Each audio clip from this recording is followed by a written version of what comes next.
Dina Brown's got your cover, sis. She can show you another way. Tune in weekly to your radio, and she'll have it feeling like there's a shift. Hey, yeah. Oh, no, no. The breakthrough is almost here. No. Talk to Dr. Dina. Insight. Dina. Advice. Dina. Your life, she knows what she's doing. Dina. Insight. Dina. Advice. Dina. Your life, transform your life.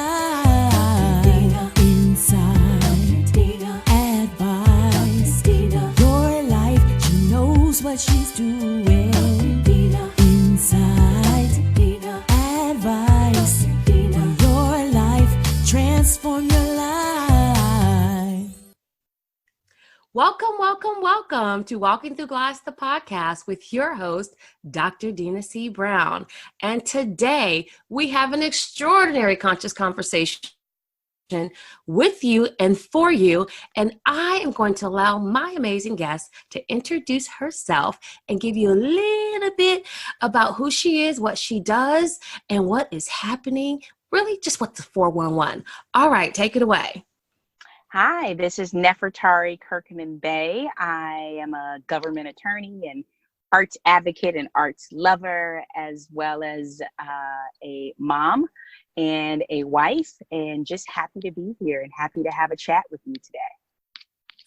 All right, yeah, she really kept it like short because we saving time for all the juicy, all the good stuff. And before we went live, it was kind of getting in there. I had to put the brakes on it and pause because I wanted you to be a part of the discussion, because it's like real talk.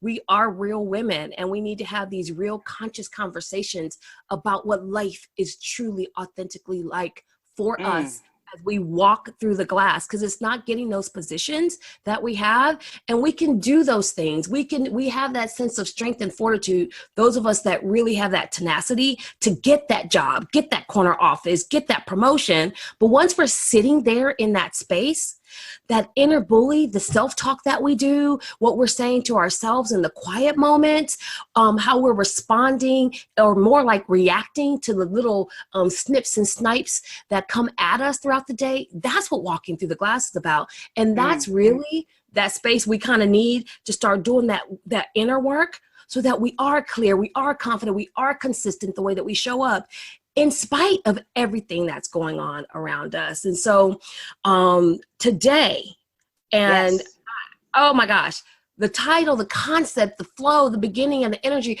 we're going to talk about that fair doesn't always mean equal. And I love that intro conversation we had before we went live. And so just like a brief recap, you want to take us back in there, because it was so good that I wanted to kind of just jump right in. I realized we hadn't even started the show yet.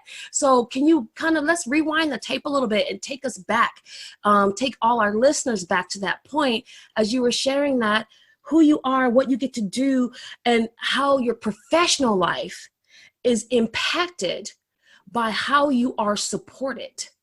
And that there's some truth in there. There's some understandings and some realizations. And there's some women out there that really need to kind of have, number one, the fortitude, the wherewithal to either make sure that they are connected to people like that, but also to learn how to ask for that type of help and support. All right, yeah, you go on, because it was good.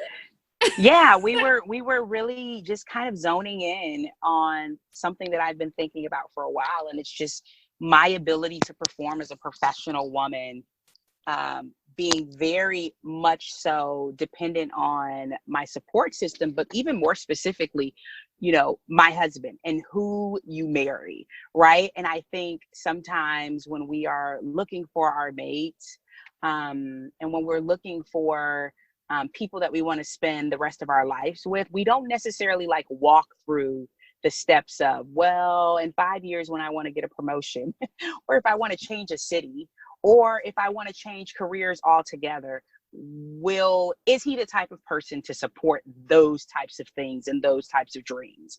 And obviously, every decision that you want to make, when you're in a couple with someone and when you're in a relationship, it's definitely something that's a discussion, and two people kind of always have to walk through those discussions when it's going to affect both people.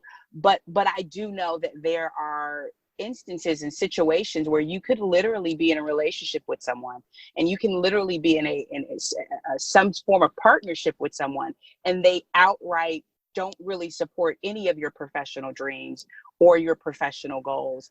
And it's just something that's been on my heart a lot this past week, because this has been one of those weeks that I think a lot of professional women can totally understand. You know, you've got your routine in place, and then you get to this 1 week and it's like everything seems to be out of line. I don't want to say crazy, but I just want to say it's not that routine that you've had set up so neatly for previous weeks. And so, you know, now the house is not in order, or you forgot to take your clothes to the dry cleaners, or you are about to fly away for an event for work, but you know, there's a storm, and so everything needs to be changed in terms of when you fly out. And so this week it's been on my mind a lot, because just the flexibility that my husband has had, and his eagerness to support, because that's a big part of it, right? Not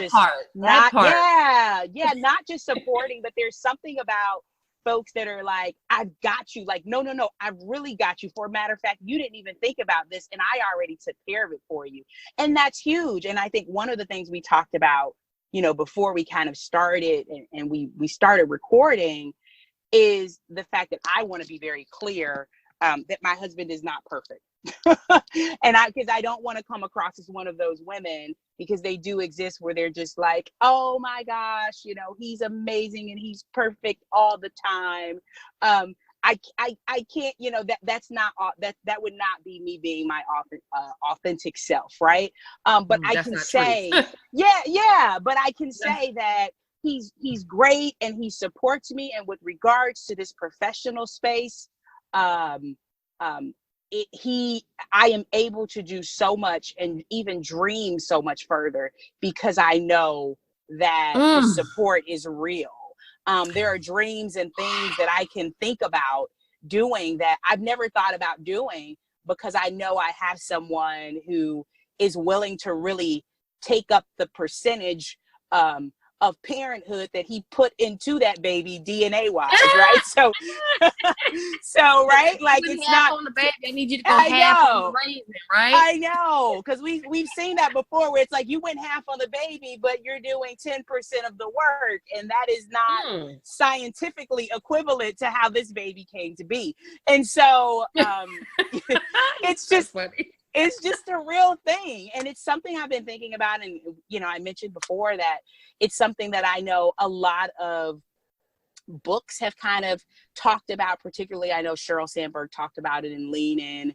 And I know that it's something that we as women don't often think about when we're in that space for looking for a mate. And I think that's a cultural thing. I think women have been taught to, in some ways, diminish who they are, like professionally, like, because you're going to intimidate this person. But it's like, no, you need to let him know all of your dreams up front, because if you don't show that part of yourself, and then later on you come out and you're like, I really want to start a restaurant, or what, this is the thing I've always wanted to do.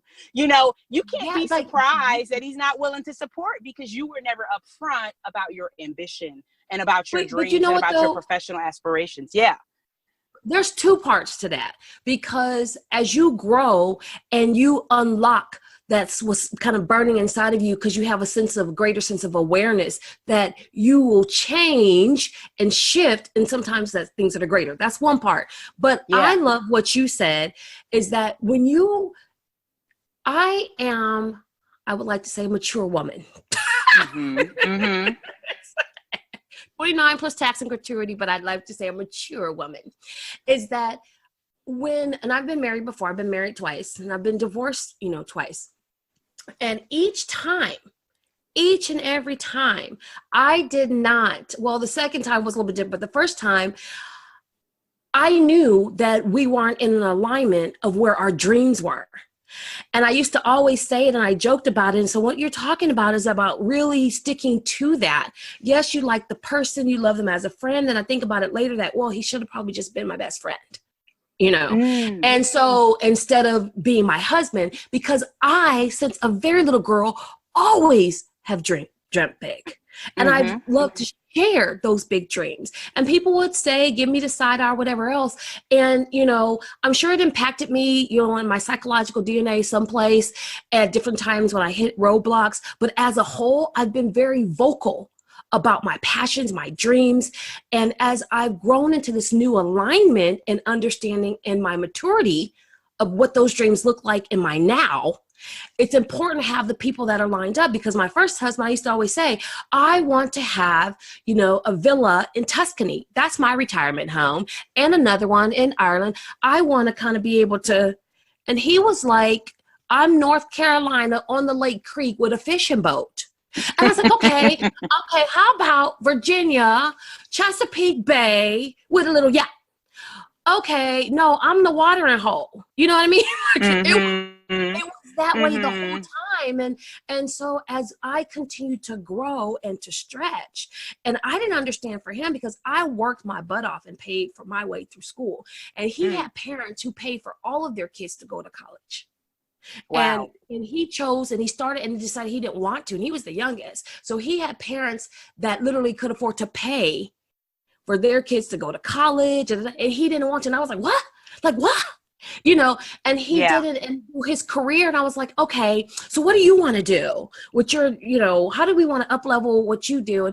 And he was happy being, lack of a better term, he was comfortable, in my opinion, just being okay. And to me, it just represented mediocrity because he has so much potential. And so that I know had to deal with that, like you keep saying, that relationship, and it's not being perfect. Was he a nice person? Fine. But when I left and moved overseas and my whole brave new world opened up, we were still married and we had plans about how our life was going to be replicated. So, and I used to say, let's do like the white people do. Okay. I'm here in Virginia. You're here in Virginia. You know, I do have a job. You're working. He was in the Navy. And I said, how about I could go overseas. Number one, I'm going to make more money. You have a job. You can come to where I am. We can save money. But, you know, I'm talking strategy here. And so that was our initial plan and our goal. And then along the way in that year, I was like, okay, so have you talked to anybody about getting a transfer? You know, are you coming to visit? But he was just kind of like, I'm not really feeling it. And things were kind of going to the left and to the right. But also, in all honesty and full transparency, I outgrew him even more so than what I was when we first started. I was already out of his league. And then I transferred and went to a whole new division when I went overseas and saw the reality of my dream in vivid color with people that look like me. Yes. And so I was like, oh, I'm not the only person that thinks and wants to travel, wants to do this. And I met my tribe. So the other part is having a spouse and having a partner, but also having a tribe and who you surround yourself with. Yeah. Because it's really important. Yes, support is broad, and how we interpret it is definitely broad. It's not just about your spouse, but it's also about, I mean, you really need a tribe of people to support you. I'm going to tell you now, here's the killer, kicker, thriver, whatever, is that once we decided after that year, we can just see the writing on the wall. We were going to part amicably. I end up coming back. After spending like a week or two visiting in the summer, we were going to try to make it work and then not. Well, I ended up several months later finding out I was pregnant. Whoa. And so we still, and we had been married 8-9 years. It wasn't like we were newlyweds. And that was always the issue too about, you know, me wanting to have kids later in life type of thing. And so, and never getting pregnant when we were just right in each other's face all the time. You know what I mean? It was just crazy. Just a lot of just crazy different types of things. So then the kicker was, when I keep saying that, it's more when you were talking about that support system, it reminded me of my tribe, because now not only we decided not to stay together, is that I'm now living in another country, lived in Korea at the time. My family's in California, and I have this global family that literally helped me. It took the village to raise my son. who's now 17, getting ready to graduate. It was a village. And I remember it was like, this person was like, okay, I know you're going to work late. They picked him up on Tuesday night from the daycare. This person was like, oh, I need my night too. And so I'm going to keep him overnight. It's late. I already put him in the bathtub bed. I'll take him to school in the morning to daycare. I mean, it was this, I was working. Then me, now I'm going to tell you, I started my PhD when my son was 1 year old. And I did so. But now when I really process it, I realized that if I didn't have that village who came and said, you need to work on your paper and your research, I'm picking him up on Friday. I will bring him back to you on Sunday. Or Yes. I will just take him to school on Monday for you. And it was like, I mean, it's powerful, the things you can do, how your professional life truly, like you said earlier, is easier, not only based on even who you marry, but who you put on your team.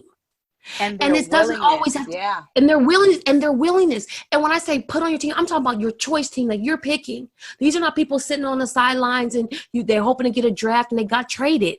I'm saying people who are like, yes, I'm signing up. I understand that I'm going not just half on this friendship, but I'm going all in. I'm giving you 100% of me, and I'm gonna need 100% of you. And so I tell all of my friends that I have expectations to be in a relationship with me. I can know you. You could be an acquaintance, but I have expectations if we're going to be in a relationship. Yeah, that's huge. That's huge. And but there's something else that I heard, and it really, there's something that you said that really resonated with me. And it was when you were describing your ex-husband, what I was hearing was kind of this lack of flexibility, right? Yep. Because sometimes it's not about like I don't need for you to say that you want to go with me to France and to Prague, right? Right. But if you're like, I never want to travel, I'd have no desire to ever travel. That's different than the person who hasn't been there, but they're willing to go. They're willing to see and check it out. And I feel like that's a different thing because, right, like when we're looking for our tribe or when we're looking to select our mates, we've got to make sure we also have to be open to people who may not necessarily have the travel resume like we have, right? Or whether it be, or the professional resume, but they've got this willingness and they've got this flexibility where they're open. You know what I mean? They're like, I haven't done it, but I'll do it, because there's something about, and you and I both know this, but there's a whole element to just exposure alone that can transform people. So when you've got somebody that's willing to take that trip, and that trip can be abroad, that trip can be a professional trip, right? Like we can use trip to describe multiple different ways of moving and traveling. Trip is just all about the journey. Yes, the journey. The trip is the journey. It's the journey. And when you've got folks on the journey with me. Yes. And if you've oh, that's so good. But here's the part that I then had to self-check myself. Because when I got married the second time, I met my second husband when my son was little, and I wasn't trying to be married. And I kept saying, I just kind of want to spend some time. I just kind of got out of marriage, blah, blah, blah. And so he appeared that space, in that dream space, because I always said I want to open a bed and breakfast. And I've loved that idea since forever. In 15 days, I always wanted a bed and breakfast with a little cafe. I mean, I can visualize it on another show. I'll describe it to you. And now it's become even more closer to realization. But he had aspirations of certain things too. And what he used to say is, you know what, you inspire me, you motivate me, you help me really believe bigger. And let's do this together. Right? Love it. And I said, okay, great. So again, he had been exposed to travel, and he was Jamaican. And so being West Indian, he had some own issues kind of going on too that I found out later. But he was still this great person. Like he said, he wasn't perfect, but for a period of time, he was very good to me. and he was very good for me. And as we Mm-hmm. planned, then he had a transition. He said, "Hey, I got you." And what I loved is that he used to say, "I got you. And where you go, I go." And so he was in the military. He retired. And he said, "I'm going to be like Aphies. I'm going to go where you go." And I thought, oh my God, this is definitely my perfect, Yes. this is it, And so, however, the reality of the situation was different. And so as he retired and his identity was tied up to his role, position, and power and all of that, and I took on bigger roles, and then I was now school principal, and we moved to the new community because I was the sponsor now. And he was Dr. Brown's husband. And then there became this mental warfare attack on who I was to make me small. So when you said, then somebody wants to make you start to shrink a little bit. And so where he didn't initially start attacking my professional capacity, he started attacking my role as a mother, and that I'm choosing a job over a child, and how the sacrifices that I was making was just, he just went all in, total mental warfare. Yeah, and all then of this took the screw and turned it. Yeah. Yes. And then here's my flexibility going, hey, we bought a house in Georgia. I said, we built the house so that the goal was that he retired. Sure, we wanted to have the house in place, everything just settled. So you're not doing that when you're retiring. And then I'm going to let go of this job, kind of, come back, and we can start our life in our house and because I could really almost work anywhere. And I was in that role position, and I had that sort of resume collateral to get those things done. But I became the primary breadwinner. And I think for him, he wanted me, but he also wanted the money, the prestige, the position, and everything that I could get and do. And I said, okay, if I let this go, which I'm willing to come back and be together as a nuclear family, how are these bills going to get paid?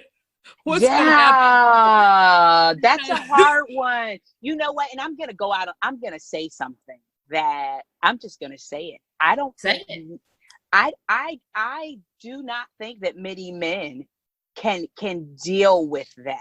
And I will say, I'm just going to keep it real on that. And I can even speak about my own husband in the sense of, he is eager to help. And I have definitely shown his willing to support. But a lot of that also has to do with the fact that he also has his own things going on. And I do think that if he was home strictly, not having his own thing and not having his own profession and his own place to kind of have his own accolades, that it could get to him, the level of my professional success. So I try to support him as well, right? I try to be that eager support to him, because I don't want him at home mad at me because I'm doing things. So it's and what is it that you want to do? Oh, you want to go to DC? I can work from anywhere. We can do DC for a year. We've all got friends in DC. Let's do it.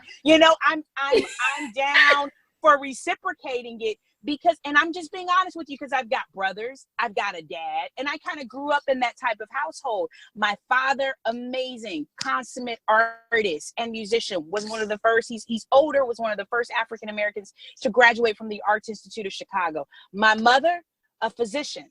So you've got a musician and a physician. You've got a musician that's going out at night, and he's doing gigs, and he's in his own world. Everything is about the arts, which is where I get my love for the arts from. But his schedule was not in any way, shape, or form predictable.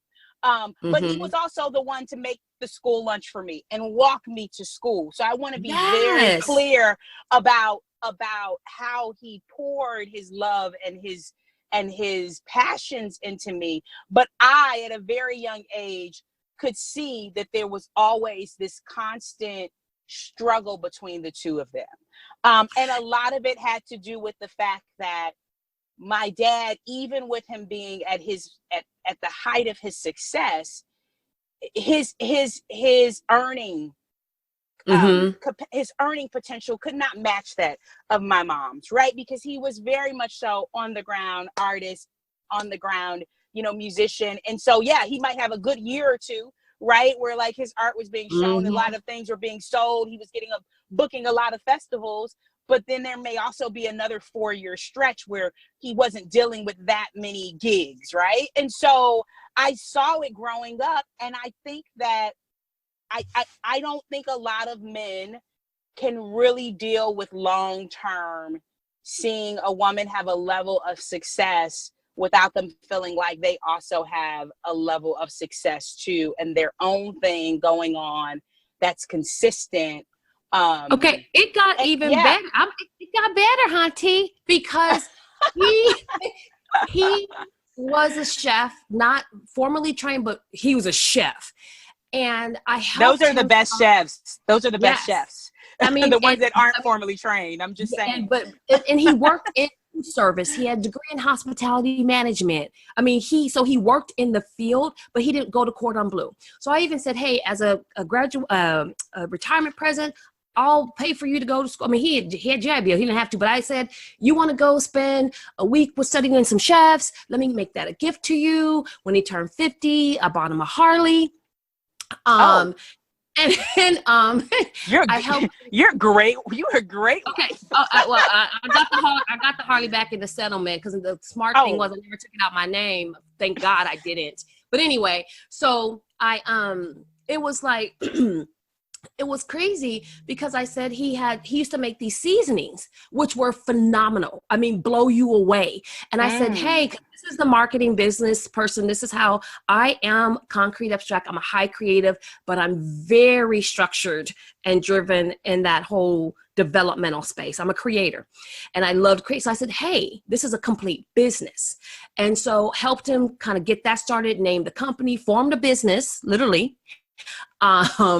We were in Asia. I said, hey, you can go to India, whatever, do your spices. So you're not, let's cut the middleman, own the pipeline kind of thing, Yeah. He has books of recipes, original recipes that when he makes, and he's even though he wasn't classically trained, he could tell you it's a half a tea. I mean, that's kind of how he cooked. Me, I'd be like, splash, splash. So he had books and books in a box full of original recipes. Wow. From soups to sauces to blends to rubs to this and that. And so when I first met him, and that's where he said, you inspired, I said, hey, where's the cookbook? Let's write the book. And he's like, go ahead, I need to take pictures of food. I said, okay, let me start taking I'm still now with a full-time job and a baby and my own dreams. Okay, let me help you put yourself together because I love me enough to be able to love you too and help you with your dream. And so when he retired, I said, okay. He's like, I'll put it off. When I retire, I said, okay, I would go to work. Mind you, the role of a school principal is not for the fear, for the weak or the timid. Okay. And so I'd be at work and day started early, ended late because you're on almost all the time, even if you're not physically there. And, I'm like, oh, hey, so did you type up the recipes? I'll go over and I'll edit them and we could put them in the book form. No, I need your help. Need my help what? Typing them up? You want me to type them up? Pardon my language, your ass been sent home all day. And you want me to come home after being gone for 14 hours to now. Yeah. And then when I would ask for some constructive criticism, look at my website. Okay, I look at your website. You got to make these tweaks. I don't know. You judging me. Oh, no, I want you just asked me to help. It became no matter what I did, it was not enough. And so I began to detach and I began to realize, okay, wait a minute. Did I now also put myself in a situation again? And I kept saying, God, I don't want it to be me because if I'm the common denominator in situations that aren't moving forward, then I need to take a look at me. Okay. And because it might not be the person, it might be me. And so I did a lot of self-reflection and I went through a very deep period of even depression, smiled on the outside and was just like broken on the inside because I was like, no matter what I do for this person, it's not good enough. And I like to ask for is the same kind of support. Now he would show up for me when I had to do stuff. And so again, it would be this, battered relationship syndrome. He didn't physically hit me or anything like that, but the mental and emotional abuse was just as bad. And so I'll support you here, then I'm not going to support you there. Or I'm expecting you to help me out here. You tell me, and then you don't show up. It was like, and I felt like it was a sabotage to bring me down a notch. And so it just went on for like a couple of years. And I can see it was impacting me. It was impacting my son, who he raised as a son. You see what I'm saying? And so that was his dad. I mean, we've been together since my son was 1 year old. You know what I mean? And now my son's 12. He's 13. We were together. And I said, I don't know about this. So he said, I want to go back to the house in Georgia. And I said, I don't think that's a good idea to go back permanently. I said, because now we're setting up two different lives. I said, you can go back, you're retired. You can take back, you can go back as much as you need to, but for you to just go back there to like live there full time, I said, I think that it's going to not be the best. So then he again lured me with how the carrot. He says, I think Xavier needs some normalcy. He's been living overseas his whole life. We have a big house in Georgia. Why can't he go to school in Georgia? I want to take him back there so he has a normal life. And if you're going to come in 2 years, then really it's just a year without you, So we then crafted this whole plan. I was back and forth every 6 to 7 weeks to Georgia from Korea. Sheesh. I burnt up cash, leave, everything, because I needed to be there for my son's start of school. That's your baby.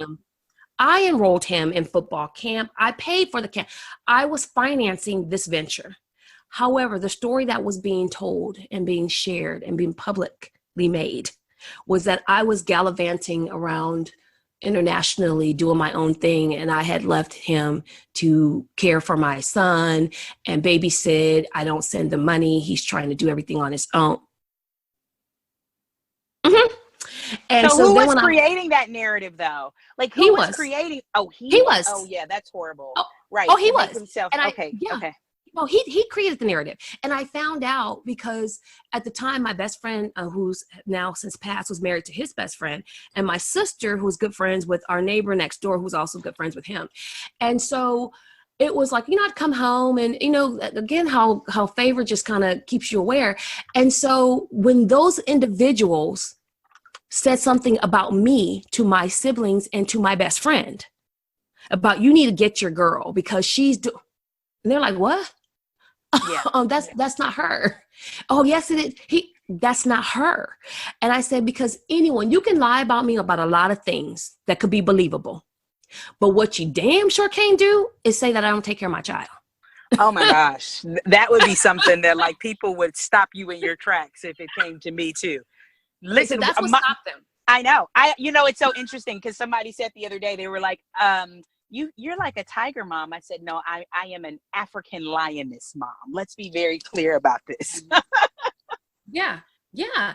And it was that part where I just started to also spiral. And so then every time I would come and my son was there and, I'm now I'm now like panicked because my son is there. I'm trying to make sure he has normalcy in his life. And I'm 3,000 miles away. And I come and make sure he's okay. But then when one of my visits, I noticed that my son didn't look okay. He said he's okay, but he didn't look okay. His face was all broken out. He wasn't as clean as he normally would be. And he used to make sure, I'm not ironing his clothes anymore. I mean, my ex-husband was so anal. He would iron your shorts, your socks. He'd be upset, do everything. And so he wasn't making sure that my son was his hygiene. My son has beautiful skin like mine if he washes it. But I can tell if he doesn't wash his face, it breaks out. He had these blacks. I mean, his face was dirty. He was like, and he just probably went to his room. So I know, and my son will never say anything. And I told him, I think you need to go to counseling. I don't know really what and everything that he mentally, but I don't want to give him the roses that he doesn't have because he's also very laid back. Right. But I knew he was just doing whatever. He was doing okay in school. He was getting himself off to school. He was doing all these things, but I just knew something. So I said, you know what? I gotta either come back or I have to bring him with me. And he started then playing emotional warfare with my son. Oh, I never want you to go. And your mom's going to take you away from me, all that kind of stuff.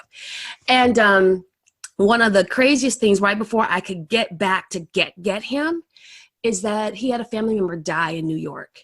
And he said, I need to take Xavier with me and you better send me money to buy his ticket. And I need money to travel with. I said, okay, because again, I can't get there. I don't have anybody close to get there to get my kid, you know. And I said, okay, only to find out what he did was he asked one of our neighbors to keep an eye on him. And he left my child in the house for a weekend at what, 11, 12 years old. A 4,200 square foot house left an 11-year-old by himself with the neighbor to check. So I didn't even find that out until, because my son never said anything until we were talking. And I said, hey, you know, I'm going, this is now like a few months ago. Hey, you know, I'm going to such and such. I miss you. I haven't seen you in a couple of days. And he's at home with, you know, my boyfriend, his kids. And I was like, but you're by yourself. He goes, Mom, I've been home by myself. Remember when Dad left me in Georgia when he went to New York? I was like, what? I said, I paid for a ticket for you to go to New York. He said, no, I stayed home. I said, well, oh, did you go stay in so-and-so's house and maybe go home and get your clothes? He said, no. They would check on me. He said, but I stayed home. I came home from school and I had paid for my son to go to basketball and be in basketball clubs, whatever, to only found out later that he wouldn't take him to practice. And the practice was down the street from where he had worked, and he was the manager, so he could make sure it was on schedule. So I'm like, Xavier, how come you're not playing in the games and you couldn't play in the championship? He said, because I don't go to practice. Like, what do you mean? Practice is once a week. Then I said, hey, let me set up a cap service. You know, let me do, no, I want strangers to the kid. I was so traumatized. Can you imagine the trauma that all I could do was just like, get there, get my kid, get there, get my kid, get there, get my kid. So I did. I went and got him and I brought him back. And the night before I left, and he threw away my passports, my government passport and my tourist passport. I'm telling you, it was, I keep thinking that's now. That's not support, right? And it's definitely support. It definitely affected your professional life, I'm sure. Yes. And I'm thinking, this is my job. Yes. So when you said that earlier, and I didn't have I had no way, fandom thought that we'd have this conversation, that it would go in this direction. Because that's okay. I wasn't thinking that. But when you start saying that, how critical and how important and how significant it is. Yes. To be matched up with someone that got you in all your dreams, even as you grow, that they have that innate flexibility and bandwidth to say, I understand that this might have been your dream to own, you know, a shoe store when I met you, but now, baby, we talking about a franchise chain and I got you. To have that kind of mindset, that growth mindset, to be able to do that. That's the part that I'm like, when you were speaking about the value that your relationship brings and that your husband, so it's not just about going half on a baby. I'm going to raise that, because it's not even about what he's able to do for you as a father. It's what he's doing for you as his partner. Oh, yeah. Oh, it's so amazing. Yeah.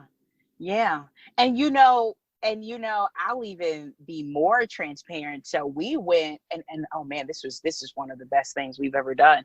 So we did marriage coaching. A lot of people don't know the difference between marriage coaching and marriage counseling. Of course, like counseling, you're going to someone and you're talking to them and they're helping you work through various issues. Coaching is more so like you're matched with another couple. Right. And so we did coaching, and we were matched with a couple that, objectively speaking, if you were looking at us from the outside, you would be like, you all have nothing in common with this couple. I mean, they were like 40 years older than us. My husband and I are both super tall. They were both super short. They were from outside of St. Clair, Michigan. They were Catholic. They were white. When I say that we learned so much from them, and one of the things that the wife told me that was always huge, she basically said one of the greatest gifts that you can give to your child, right, is a relationship with your partner that's healthy. And so I say that to say, also kudos to the women like you that, like, when you recognize it's not healthy, you get out of it, right? Because all of that affects our children. And then the other thing too that I'll say is that, you know, and this goes to kind of the work that you're doing, because you understand the power of like doing the work. So even the best relationships still require work, right? Like, Yes. and it shouldn't be. And work is not. Work is leading with compassion and fairness and love and thinking about your mate. Work is not convincing someone that to believe in your dreams, right? Like they're two different things, right? And so people kind of get that work, like they think that they'll be going through warfare and they're like, this is the work. No, that's not the work. That's warfare. Call that what that is. But it's, you know, there is a sense of work and waking up with forgiveness and not letting dirty dishes change your attitude, right? Like there's certain things that you have to kind of commit to every day to kind of keep the house moving smoothly so that your professional life can move smoothly, right? Because we all know that, I mean, and you know this, that those worlds are just interconnected. You can't interconnected. You can't have this separate them. Yeah, you can't. You're not living this pristine professional life, and then there's like, you know, you've got Baghdad at home. Like it's not like that, right? And so they you bring your whole self to work because you bring your absolutely. triggers, and that's what I was working with a company, and I was doing a training and talking to their teams and their leaders and their managers. And I said, here's what I want you to understand about the people that you are charged to lead. You have to understand when you're communicating with them at work, you're communicating with them at work based upon what they dealt with outside of work, how they grew up. You're dealing with them on so many levels, which is why you have to be very clear and very people focused when you're having a conversation and when you're communicating. I said, it's not just about communicating, it's about connecting. I said, because I'll tell you why. When you said that offhanded comment that you thought wasn't a big deal, that created a trigger. Oh my gosh. It's huge. I said, so let's talk about the trigger. And I said, and it could be a trigger that could have them spiraling down or up. And you wonder, okay, I don't know, everything went to the left. And now they came to work for 3 days. Well, because maybe the way you said it was the way that their dad said it as he beat their mama. Okay. Or the way that their mama said it when she kicked them out the house, you know? So you have to understand people are dealing with things and you can't say it's not your problem. It is your problem. If they work for you or with you, it is your problem. If you have a relationship with them, it is your problem. So that's why I said I have expectations about anyone that's in a relationship with me. And I just posted, I did a daily dose of Dr. Vitamin D the other day. And I was so traumatized for about 3 minutes when I was talking to my significant other. That's why when you said this is so relevant right now, Jesus, Mary, Joseph, that it's bigger, because I was sharing about some transformation happening in my life. Okay. One long-term contracted thing, and I'm entering a period of, for me, ambiguity, which I don't usually like, you know.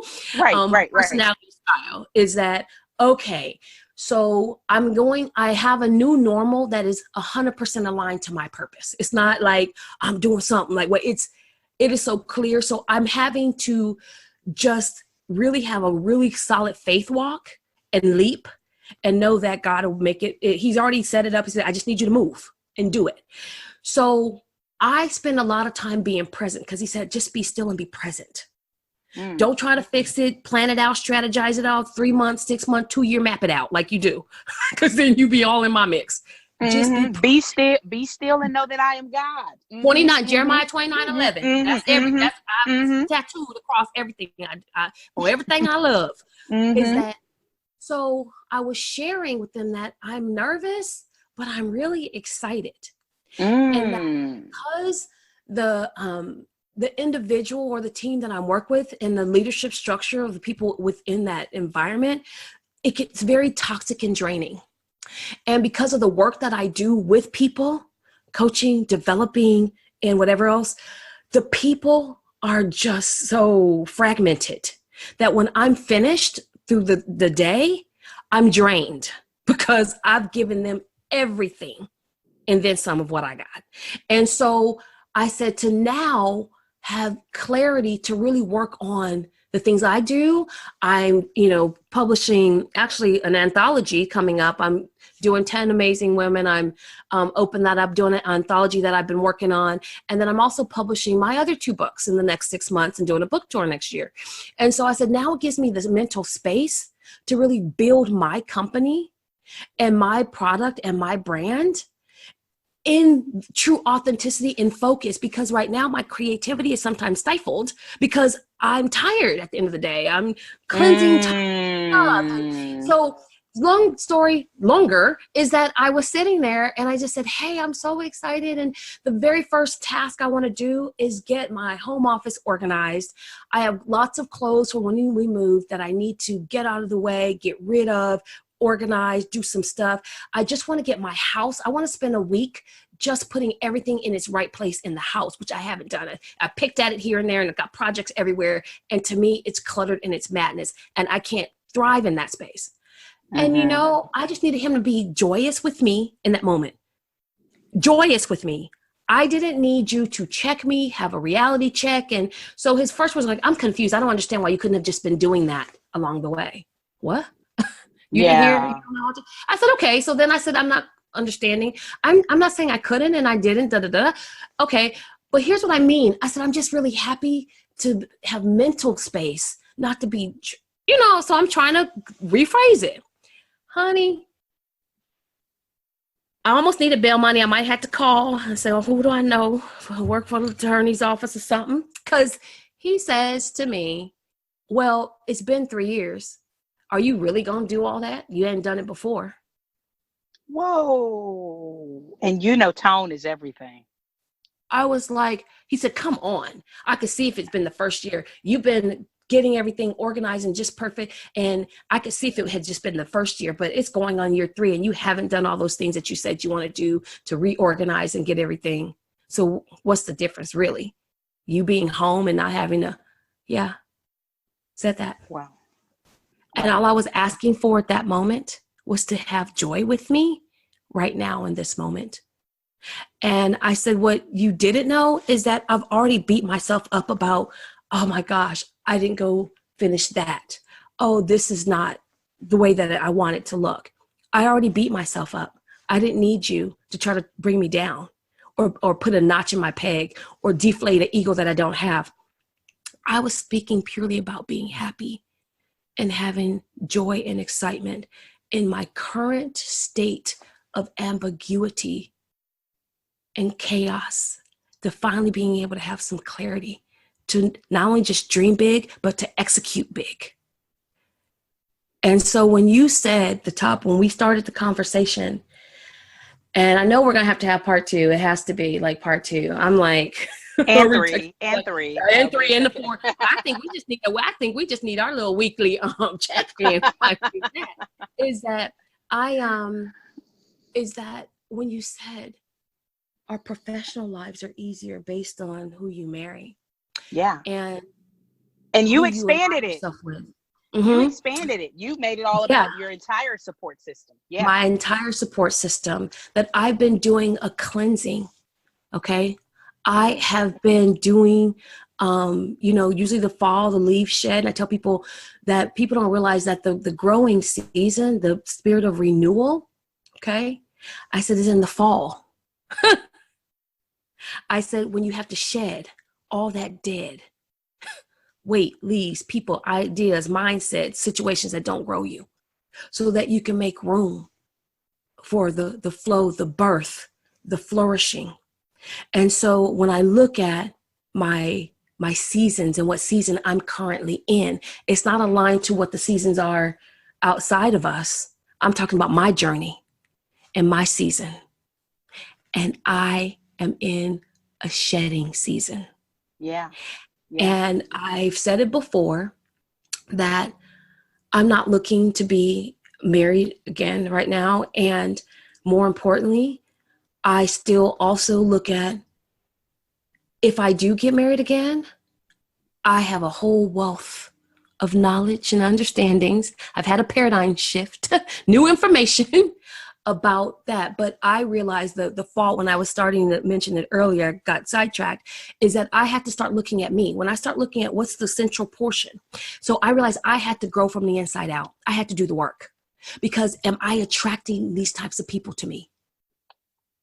What am I thinking? What am I doing? How am I showing up? What do I believe about myself subconsciously that hasn't been made conscious, that draws these people to me like a pheromone? So, well, you know what, too? And I just want to add this, because I know you want to probably close soon too, and that's just that your aura and your energy is so incredibly beautiful. I just want to say that. And I want you to, because sometimes when we've got like a few people in our space that are bad apples, we sometimes forget about all those great people that our energy also attracts. So just keep, it's a balance thing, because because one thing that people forget about professional women is that we are, you and I both have children, but we also understand the concept of birthing so many forms of creativity and dreams and professional aspirations. And with that, we comes a sense of sensitivity, and I can be very sensitive about certain things, particularly if I feel like somebody is not on board with the ship, but you know what? You couldn't have used a better analogy, a better metaphor for just, the seasons. And one thing that I was thinking about when you were talking about fall is that the things that fall, when the leaves fall, the leaves also serve as fertilizer. Yes. Right? So all of that's being dropped away from you, and all those things that you are recognizing, and that we all have to recognize, right? Because you can't move through levels, regardless who you are, without some type of regular pruning. It may be every 5 years for some people, it may be every 10 years, it may be, and some people it may be once a year. But what you are pruning as it drops, it serves as fertilizer, because it's experiences that have taught you how to move forward in a way that will best serve you. And and now you have that wisdom that no one can take away from you. You can tell me something, you can teach me something, but you can never learn in the way that you'll learn when you live through something. And so when those things that aren't serving you anymore, when they drop and they serve as fertilizer, so that when you go forward, you can go forward being your best self. That's ideal. We all have to do that as professional women. That's how we're getting through, because we're focusing. And in order to focus, you can't focus on everything else, right? You sometimes you got to focus on one or two things, but you're not focusing on the 20 things around you. So, forget all that other stuff. Like, your energy is great, and this podcast is amazing. And I'm just so incredibly happy to see a beautiful Black woman like yourself making strides, and just creating platforms like this for us as sisters to speak about, the balance that we have to go through, which is very much so different than the balancing act of other women. And we have to be clear about that. So thank you. And I'm just sitting there going, okay, so when are we scheduling next conversation? And do we need to have a weekly? I think that it really needs to be like a weekly segment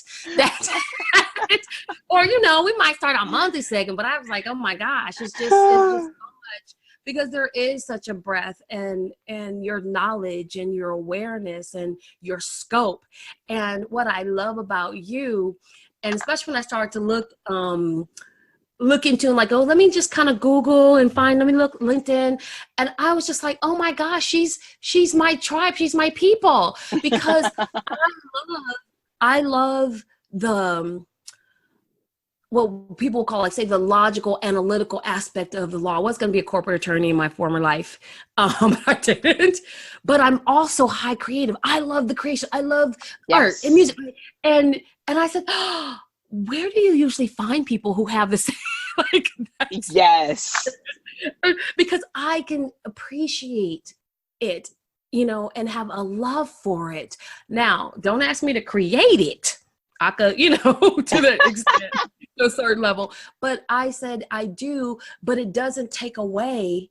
It doesn't put me in the box, because people either way want you to be a left brain or a right brain. I said, actually, every test you give me, I sit directly in the middle. Mm-hmm. Mm-hmm. Directly in the middle. There's bound there. They said, and you don't. I said, that's how I said, because I'm not defined by other people's desire of who they want me to be. And that was part of that. And so now on this journey, and I'm in the journey of really just being clear and asking myself, Dina, every day I go, Dina, what do you want? And so the mantra that I use every day, it's on my computer, I have it outside my bed. It says, I know who I am. I know what I want. I know who and how I'm called to serve. That's what I say. And when I'm in the midst of my day and life is happening around me, I then again repeat, it's not what I see, it's what I know. It's not what I see, it's what I know. And that kind of process is because I said, I know I can stand on God's promises to me. And it's really about faithing it forward with a true sense of believing and understanding and not having to have all the answers, which was very difficult for me on this walk. So, and that's what I'm working on too. And I know that those people that I am supposed to be connected to, I said, God, just make sure that, I come in a path. And so that's why I feel so privileged and honored to be connected to you and to meet you and to know you. And I don't believe in coincidences. From the shift from the bar, from the loud woman to the conversation to, and I was so excited. And I was like, okay, I'm going to call her. But I was so excited to see the link that I was like, hey, I was like, oh my gosh, okay. Because I was going to call her anyway. And I don't know if she was being polite, but I was going to. Yeah. And I really want her to come on the show and talk. And because people say, yeah. But then they get, life happens. And I just say, whenever it happens, it happens. That's the organicness of it all. But I was like, oh my gosh, okay, they're just as excited as me. Yay. Yay. So I really appreciate that. And I truly, honestly appreciate you too. And I know I've already delayed. I'm like, okay, y'all, I'm gonna be there in a minute. But this has truly been a phenomenal conscious conversation. And I just look forward to some additional conversations. Truly look forward to some additional conversations where we really dig in deep about not only fair doesn't mean equal, but walking through the glass. Thank you, all you listeners, for joining Walking Through Glass, the podcast, with your host, Dr. Dina C. Brown.